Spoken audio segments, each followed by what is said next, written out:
আসসালামু আলাইকুম ওয়া রাহমাতুল্লাহি ওয়া বারাকাতুহু। আশা করি সবাই সুস্থ আছেন, ভালো আছেন। সেই কামনায় আজকে আবার আপনাদের সামনে আমি হাজির হলাম।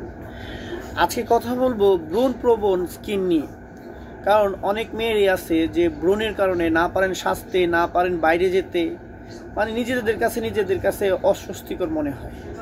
ব্রণ লালচে ভাব হয়ে গেছে, অনেকের স্কিন মানে দাগ হয়ে গেছে ব্রণ চলে যাওয়ার পরে, আবার ব্রণ এখনও রয়েছে, ব্রণ হইতেছে, দাগ হইতেছে। সব কিছু মিলিয়ে এরকম সেন্সিটিভ স্কিনের জন্য সুন্দর একটা ক্রিম আছে, যেটা আলথিয়া 345। এই ক্রিমটা, এটা একটা কোরিয়ান ক্রিম।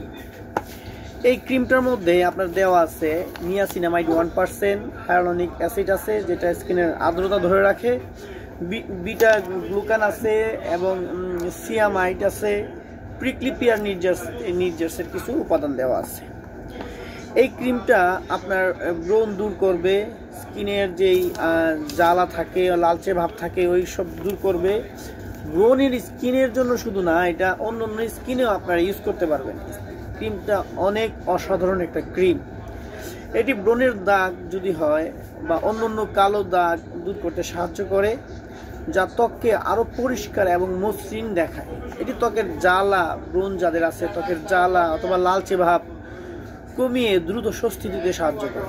এটার মধ্যে হায়ালুরোনিক অ্যাসিড থাকার কারণে বিটা গ্লুকানের মতো উপাদান রয়েছে, যা দীর্ঘক্ষণ ত্বককে আর্দ্রতা রাখতে সাহায্য করে। সিরামাইডগুলো ত্বকের প্রাকৃতিক সুরক্ষা স্তরকে মেরামত করতে সাহায্য করে, আর্দ্রতা ধরে রাখতে সাহায্য করে। এছাড়াও নিয়াসিনামাইডের মতো উপাদান থাকার কারণে যে ত্বকের রুক্ষ ভাব আছে, রুক্ষ অথবা টেক্সচার উন্নত করতে এটা অনেকাংশেই সাহায্য করে।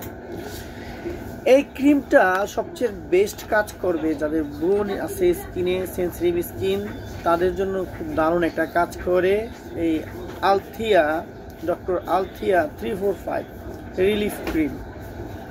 তো সবাই এই ক্রিমটার গুণাগুণ আমি বলতে চেষ্টা করলাম। আর এইটা হয়তো বা অনেক নকল টকল পাওয়া যায়, আমি জানি না। আপনারা যেখান থেকে কিনবেন, ভালো দোকান থেকে অবশ্যই কিনবেন। চেষ্টা করবেন যাদের চিনেন না, জানেন না, তাদের থেকে প্রোডাক্ট কিনতে চেষ্টা করবেন না। অবশ্যই এটা একটা সেন্সিটিভ ক্রিম, নকলের ড্রাইভার আমি আমার প্রতিষ্ঠান কেউই এটা নিব না। অবশ্যই অরিজিনাল প্রোডাক্ট দেখে ক্রয় করতে চেষ্টা করবেন। সবাই সুস্থ থাকবেন, ভালো থাকবেন, সেই কামনায় এখানে বিদায় নিচ্ছি। আসসালামু আলাইকুম ওয়া রাহমাতুল্লাহি ওয়া বারাকাতুহু।